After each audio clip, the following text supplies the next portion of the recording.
Hello everyone, welcome back to my channel. Today we are going to be continuing the continuation of my psychic diaries on the topic of divination. Divination, for lack of a better term, is a fancy way to say to see into the future. Now you've probably seen, TV shows, That's So Raven, stuff like that, where people can say they see into the future, which isn't too completely off from what I believe happens in real life. A very common occurrence that I personally associate with divination is deja vu. Everybody experiences deja vu when you're walking around in a certain situation or scenario or place when you're like, I've seen this before. I have been in this exact predicament before with that person standing over there, that item over there at this time of day. And I personally experience it a lot. Like to the point where at least once a week I am like, this has happened before. Am I in the Matrix? What's going on here? I personally believe that everyone has the ability to divinate into the future, to see upcoming events. It's not just specifically to some people. Now, the easiest way that I say to help to divinate is a tarot deck. Tarot decks are very easy to come by. You can get some on Amazon. I don't think Walmart sells them. Forget that. I found mine in a little kind of hippie store in Arizona. I forget the exact name of it. I'm sorry. But they come in a wide array. Like you can tell this one, it's the Deviant Moon Tarot deck by Patrick Valenza. Hello, fluorescent lighting. You can see it's a little like Tim Burton-y in the design, like kind of puppety marionette, like Picasso kind of. All the cards look kind of like that. And like I said, there's a wide variety of tarot decks. There are some like that. There's a traditional Rider-Waite deck, which is what a lot of people associate with. They can recognize it a lot easier. If I can find some pictures, I'll put them somewhere around here. The reason why there are such a wide variety of them is because they are made for you to identify with. Me personally, I am a very kind of stereotypical emo goth scene punk kid. Identify with like darkness, kind of weird, creepy stuff like that, which is why this kind of called to me at the store. I could just feel myself pulled to it. I've even seen some that have like cats on them that are totally real, totally work, but they're meant for people who identify with them. Like there are some with like fairies, some with, I said cats, some based around certain days of the year, certain seasons, certain holidays, anything really. Now with tarot decks, to my knowledge, there's a couple different ways you can use them. I know this guy I have here came with like a little kind of chart that you can use. Like you put one here after you shuffle and do your cards out like that. Like this one here identifies what will happen in your future. This one here identifies how your past works into it. This one down here says what you're getting for breakfast tomorrow. I don't know. And each card has a completely different meaning. This one here at least also came with a little book explaining what every card is. Probably which is why this is a good idea to get this as like your first deck, because it's a little more like beginner level. Again, I don't know if other decks have that. I've only owned 3. This is the only one I still have, and they've all had that. Another way to kind of help with your divinative powers and kind of like your third eye, which is that is synonymous for, is, hang on, I have this book that I wrote this down in. Another way to help is with gemstones. Gemstones do have some kind of natural energy in them that do help with your kind of third eye techniques there. This I wrote down, July 28th, 2015, about a year and a half ago, which is a list of gemstones that do help with Scorpio divination. I am a Scorpio. I am the bitch of the zodiac. I will proudly admit that. But yeah, it's an entire list that I wrote down and I took to a probably the same store that I got the deck from, that just helps with your psychic abilities.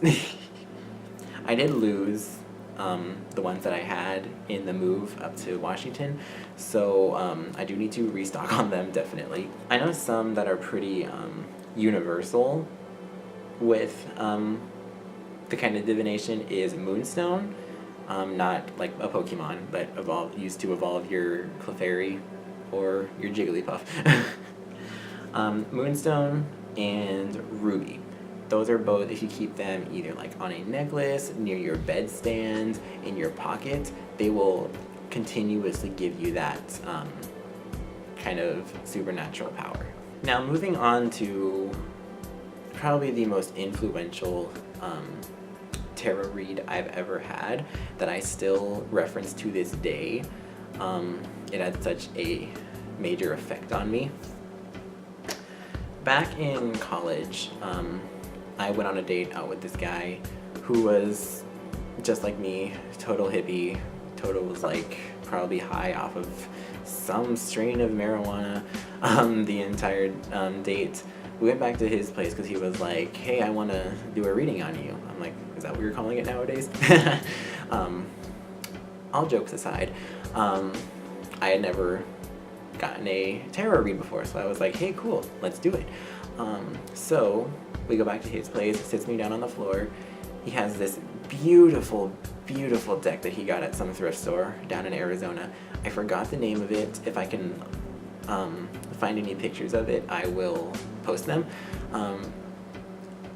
Beautiful designs, like watercolor, full paintings on every card. Now, he sat me down, he told me to shuffle the deck, which puts a little more of a personalized effect to it, because you are touching it, you are shuffling it. If you feel you want to put one card on the bottom or one card on the top, it will change the entire reading to personally affect you. Now, I don't remember the exact names of the cards, but what he did is he basically told me to split the deck into threes, so I did that. The one from the top of the first one represents your past, which I did. The one from the middle represents your present, and the one from the other side resembles your future. Which, like I said, there's completely entire different ways to read a deck. But I remember the first picture was, it was either a heart or a sun. I forget exactly what the exact card was. I apologize. The first was that design. The second I remember clearly was the Three of Swords. If you don't know, tarot decks like a suit of cards. There's the suits of the tarot deck, which are swords, cups, pentacles, and sticks. But yes, I got the Three of Swords. The picture on it was like a beautiful swan, just kind of outstretched on like a church offering table. I guess not like a sacrificial table, but like, you know, in the back of churches there's like that table that has like the bread and the grapes and like a vase or like some candles on it, that kind of table. But yeah, beautiful swan stretched out, and it had three swords going right through the chest, which is usually, at least with my research, the Three of Swords is always depicted as the central figure being impaled through the chest with the three swords. And the last one, I don't really remember. It was either the moon or the king, or something completely different. I don't know. It was a long time ago. But what I interpreted it as was basically how my love life would be for my life, which is probably where I got the idea from, like the heart card That was one of the first ones that was pulled. And the swan with the sword going through the chest, which I personally interpret as, you know, in your life you're going to have 3 really, really, really bad, like either breakups or heartbreaks, something kind of like that. And at that point in my life, back in high school, there was one guy who completely, like, crushed me. Like, I came out for this guy so we could go out, stuff like that. I'm not gonna go into all that kind of stuff there. So that was one. The second was actually in college. I got really, really, really close to this guy. He was like, hey, I want to date. I want to be your boyfriend, blah, blah, da, da, da, da. But then he just completely left out of my life and ended up dating someone else, which was the second time. And the third one, at least to my knowledge, has not happened yet.